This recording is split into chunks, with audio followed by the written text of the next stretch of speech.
Good morning, Patrick. How are you today? I'm well, Taina. How are you today? Great, thank you.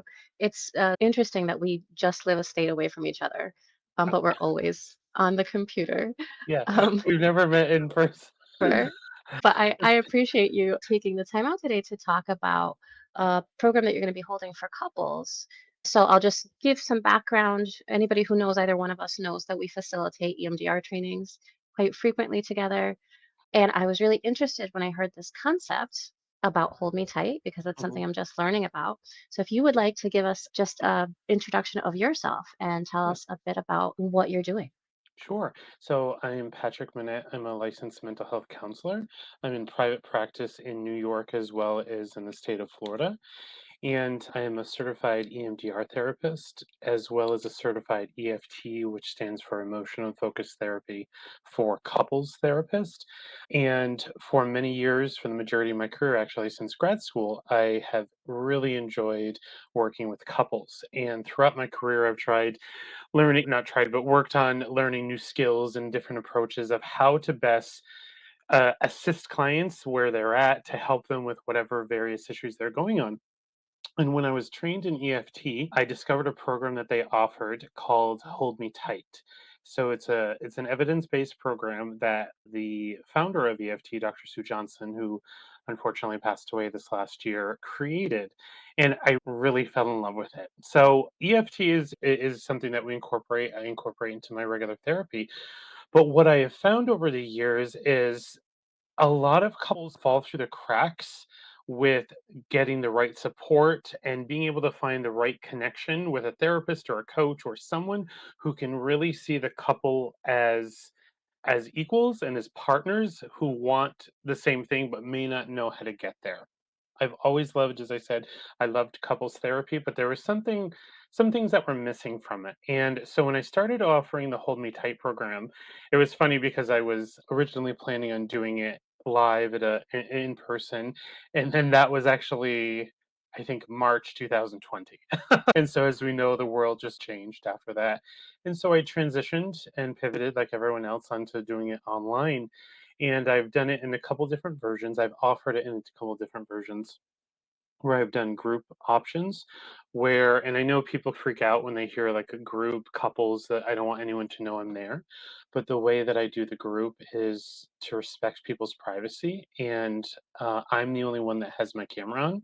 And so it's like taking a course. People can interact with me directly, but it gives them that extra level of privacy so they can be at home in their jammies, they can be having date night, they can be doing different things if managing things at home, but being able to put the focus on this is for us where we don't really have to worry about other people. And I've really enjoyed that option. But over the last couple years, one of my favorite options for Hold Me Tight is actually a private Hold Me Tight, which means it's just one on one with me and a couple. And what we do is we meet for 8 weeks for an hour and a half each week. And I know that sounds like a lot, but it's filled with so much information, knowledge, and tools to help couples. First of all, to help me see what the couple is dealing with, where they're coming from. I really love to know their romance story, how they fell in love. Because if people are struggling for whatever reason, I want to know how did they get here? And part of that is knowing how did you fall in love? And I remember when I really first started Hold Me Tight and asking that question, couples were really shocked because they're so used to thinking about the bad. The bad didn't just get born, it happens, but it when couples are in pain, it happens because they've lost each other, right? There's a disconnection.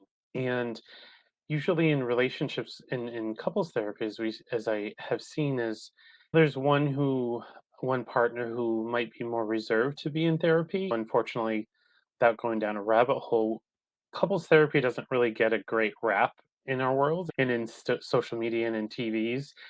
And sometimes people don't need therapy, or it's not necessarily that they want therapy, or they might be in couples therapy. And this is a really beautiful adjunct to that, which I was surprised the more I offered it. I've worked with couples who are just doing Hold Me Tight. I've worked with couples who are in individual therapy, not therapy, all around. And it worked for all of them. Like, it just helped, it gave them a solid foundation. The way I as Taina knows, I'm a big foodie, so I use a lot of food analogies, of being able to give the couple a box of ingredients, but they get to decide what they make for their meal. Because ultimately, the couple is the expert on the relationship. I'm just giving them the tools to clear out the pain, the frustration, to give them scripts and the language that they may not have to be able to not only express their needs to their partner, but also to be able to receive or be more receptive, I should say, to their clients' needs or their partner's needs, which sometimes is really hard when we're in pain. And so each week we have a curriculum set up. So it has a nice schedule, but it's very flexible because people have different things going on in their lives. And I wanted a program, I wanted to offer something to couples that met couples wherever they were at. So each week we meet for an hour and a half. And every time I do it, I add a little bit more to it, just a good recipe, right? You want to add a little more spice. So we meet for 8 weeks. And during those 8 weeks, client couples are also able to contact me via text or email if they're struggling or they don't understand one of the assignments or they're getting in a negative cycle and they just need another intervention. So I always do a follow-up email with them as a recap because I know how busy couples are, especially if we're talking about couples who are just like so much on their plates, if we're talking about couples who are parents or people who are just pulled in a million directions. Hold Me Tight really helps to get them back on the same highway, right? Highway of love. We want them to be dancing together. And we want them both to feel respected and valued in the relationship and to be able to express their needs in a safe and healthy way. And so during the 8 weeks, we meet, as I said, for the hour and a half. And then I do the follow up if they have any issues, usually right there.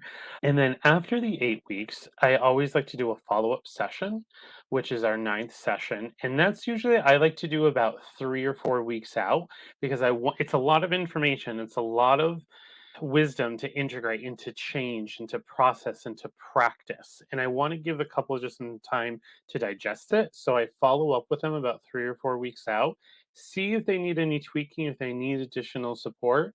Some couples are good to go after the 9 weeks, and then some couples tend to stay on and we do updated hold me tight sessions and proceed from there depending on their needs.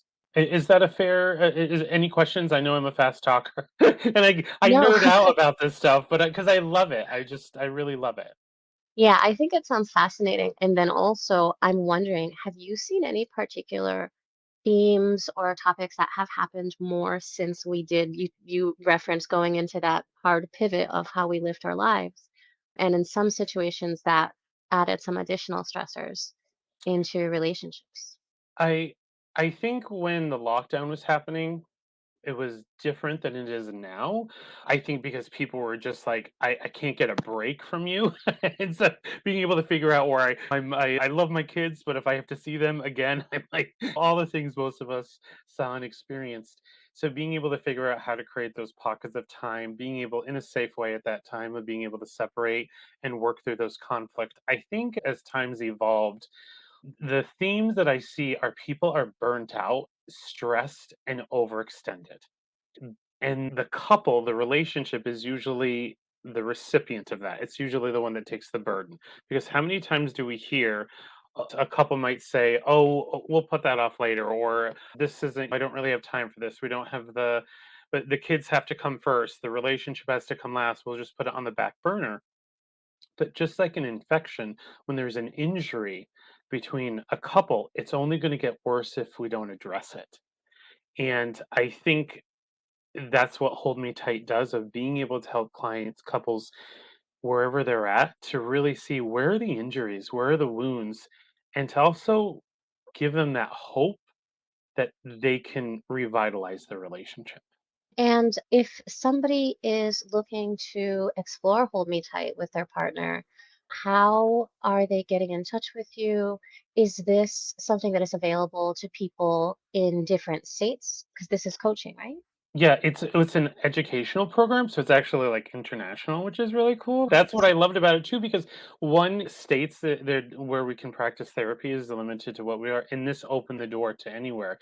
It's also that way, it's if I'm working with people in Canada, like I said, I'm in New York, or I've had people reach out from Europe and whatnot, but being able to any state they're in, I've worked with people throughout the states, which is really great. It's also really nice because sometimes couples might be traveling, like, oh, the kids have a soccer tournament. One's going to be here, one's there, or there's a business tournament, but they can still log on and they're able to meet with me, and then they have a week to practice the skills. So it's really quite flexible. I offer limited selection of the group just because life gets busy throughout the year. The private one is an ongoing option. I have something called a discovery call where it's just a free conversation where if someone's listening to this and like I'd really like more information, they can go to my website, patrickmonette.com, and you'll see under services for Hold Me Tight. You can see more of the information. You can read it and take your time, and then you can just discover free discovery call, and it's all really easy to do. No commitment, and then you and I can talk, or the three of us usually, about what's going on in your relationship to see if this would be a good fit for you. I try to make it as easy breezy for people because I know they're stressed and I know a lot of times people are in pain and I want to do whatever I can to support them. And this is a question that I ask to everyone who comes to visit us on the T. What are you reading? What are you listening to? I just started this interesting book called The Lost Book, I think it's called. It's really interesting. It takes place in two different time zones or two different time periods in Europe about this magical bookshop that exists but doesn't exist. Great. Now I have to add that to my list. Like it's interesting. It pulls you in. And is there anything else that we should know about you and how to best reach out for your services? I'm active on Instagram, social media. If you go to YouTube, you can see Monette Counseling Services. I did a podcast for 3 years. I took a little break from it called Friday Night Feels. So I really like having that because people can catch on 3 years of episodes. I think I have over 80 episodes where people can just get to know me that way. My website, I do a free weekly newsletter called Monette's Moments, which is just about like life and my experiences in mental health and couples, and you can sign up for there. If people love a free gift, you can go to my website and there's a free gift that you can sign up for that's all about helping conflict resolution with couples. So you can just sign up for that and it'll be instantly downloaded into your email. Wonderful. Thank you so much, Patrick. I really enjoyed having you on, and I can't wait to hear more about how Hold Me Tight is going to be going for you. Awesome. Thank you so much for having me, Taina. I appreciate it. Patrick, you have a pretty unique experience in the perinatal space and what that looks like for couples, for families, however one's family is composed. I'm wondering if you can speak to that sense of connection or sometimes non-connection, as we just saw the report from the Surgeon General talk about parenting, partnership, loneliness, and some of the things that affect our day-to-day lives. Can you talk a little bit to that? Sure. I think that is a part of Hold Me Tight that I've included. That's like my Patrickism spice, if you will. A lot of times when people come in for coaching for Hold Me Tight or for therapy, the presenting issue is usually something to do with communication. But it's really not about communication, it's about emotional connection or disconnection. And in the perinatal world, what we see is depending if there's perinatal related trauma, how that can manifest in different couples and different relationships, really being able to see in a trauma informed way of how do each partner how does each partner respond to stress, to conflict, and being able to give couples a platform to explore issues and conversations that they may have never expressed before. For example, one of the questions that I love to ask, and you can think about this, anyone that's watching, is when you were growing up, who served or who acted as a healthy role model of a healthy romantic couple? So who did you look up to when you were growing up and say, wow, they're maybe not in those words as a kid, but as an adult, you can say, wow, they're really in love. It's really romantic and they're really healthy. So just take a minute and think of that question, right? And what I've seen in my experience over 15 years of working with couples is there's only been very few times where someone said, my parents. And so that just gets the wheels grinding of sometimes we just don't know what we don't know, and it isn't to say that parents aren't romantic or they're not healthy, or it's not to judge that, but it's to say when you are new parents or when you've been parents for a while and your relationship has taken the back burner, something's off, especially when we're talking about the perinatal world where there's so many different components going on, so much pain, so much exhaustion, so much stress and worry about your situation. And it's more painful when that disconnection with your partner is ongoing. The way I explain that disconnection with partners, it's when you have a power outage and you have no idea what's going on. It's really discerning. It's really discomfort. It's really uncomfortable and the world becomes a lot scarier. That's what it's like when we're disconnected from our partner. And then when we get reconnected, the lights come back on and we can breathe that sigh of relief. So going back to your question, Taina, is when there is, and especially in the perinatal world, because there's so many different moving parts and pieces and doctors and supports and family, those moments of disconnection tend to happen more frequently. And what I try to do in those moments is I don't want to say band-aids, but really give some more leverage to help support the couple so they can find each other faster. Because ruptures and disconnections are normal, it's a part of life. We just don't want that to become the status quo of the relationship because then the relationship can't really foster and grow. We want them to be able to reconnect so they can be that united front and deal with whatever's coming fully supported at full strength.